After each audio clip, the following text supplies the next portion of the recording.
Et voici ce que nous avons trouvé dans l'enveloppe. Notez bien le montant total, surligné ici en rouge. 45 000 €. 45 000 €.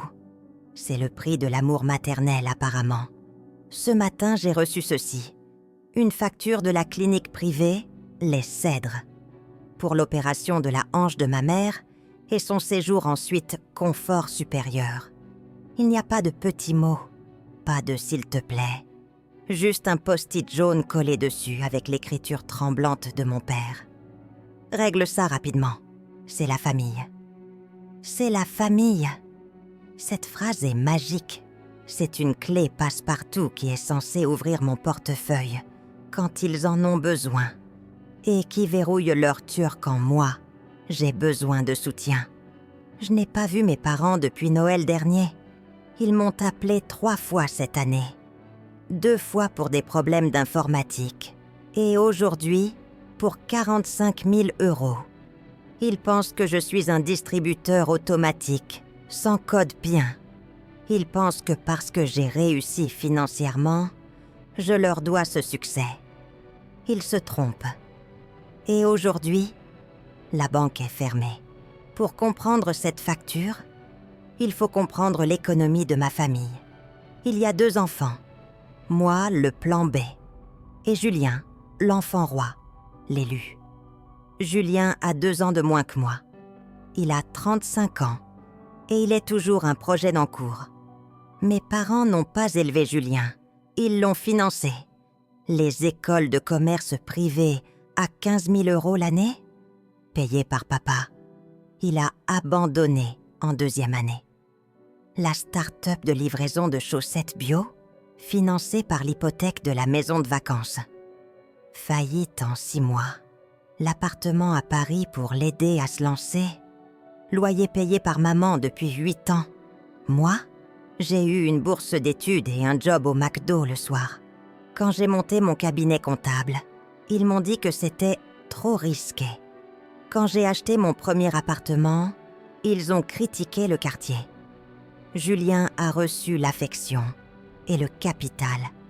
J'ai reçu les critiques et les factures. C'était leur choix d'investissement. Ils ont tout misé sur le mauvais cheval.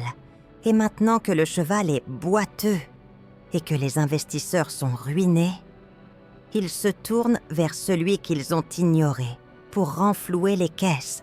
Quand ma mère a dû se faire opérer, l'hôpital public ne suffisait pas.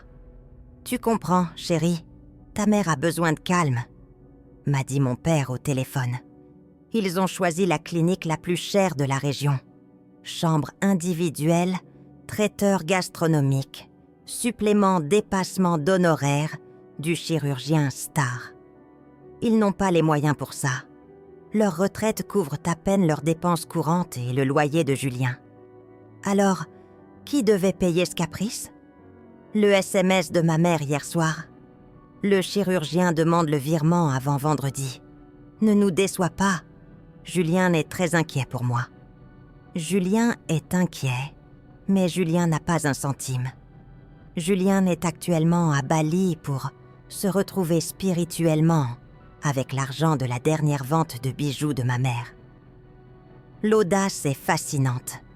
Ils exigent un niveau de vie qu'ils ne peuvent pas s'offrir en utilisant l'argent que je gagne en travaillant 70 heures par semaine, tout en glorifiant celui qui dépense leur patrimoine. C'était la demande de trop. Le système devait être rééquilibré. Je n'ai pas refusé de payer. Refuser frontalement, c'est créer un drame émotionnel. Je déteste le drame. Je préfère la procédure. Je suis expert comptable. Je connais la loi. En France, il existe l'obligation alimentaire. Les enfants doivent aider leurs parents si ces derniers sont dans le besoin. Mais il y a une nuance. Cette aide est proportionnelle aux revenus des enfants. ET, elle prend en compte les donations antérieures. J'ai appelé la clinique. J'ai demandé le service comptabilité. J'ai été charmant. Bonjour, je suis le fils aîné. Je m'occupe de la gestion administrative. Il y a une petite erreur sur le dossier de facturation. J'ai expliqué que Légalement, compte tenu des donations massives reçues par mon frère, ces 10 dernières années, j'avais les preuves bancaires. Il était le débiteur principal de la famille. J'ai fait jouer mes relations. J'ai envoyé un dossier complet prouvant que mes parents n'étaient pas dans le besoin, mais qu'ils finançaient le train de vie d'un tiers, Julien. J'ai demandé à la clinique de modifier le garant financier du dossier. J'ai donné l'adresse de Julien. J'ai donné son numéro de téléphone. J'ai donné son email. Et j'ai signé un document attestant que je ne me portais caution solidaire, que SI, le débiteur principal, faisait défaut. Puis, j'ai attendu. Il est 3 heures du matin à Bali, quand le téléphone de Julien commence à vibrer. La clinique ne plaisante pas avec les impayés de 45 000 €. Ils ont envoyé la facture numérique, suivie d'une mise en demeure par huissier à son adresse française. Mon téléphone sonne. C'est Julien. Je ne réponds pas.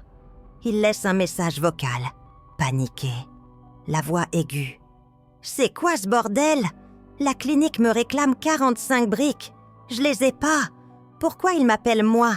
T'es censé payer, t'es le riche. » Puis, l'appel de mon père, furieux. « Qu'est-ce que tu as fait? Tu veux tuer ta mère? » Julien est en pleine crise d'angoisse. J'ai répondu calmement. « C'est la famille, papa. Julien a reçu l'équivalent de 200 000 € de votre part ces 10 dernières années. Considérez cette facture comme un petit remboursement sur son avance sur héritage. C'est juste de la comptabilité. » J'ai raccroché. La facture sera payée. Mes parents vont devoir vendre leur résidence secondaire pour couvrir les dettes de Julien. La maison que Julien espérait hériter. Le cycle est bouclé. Ils ont investi sur l'enfant roi. C'est l'heure des dividendes et ils sont négatifs.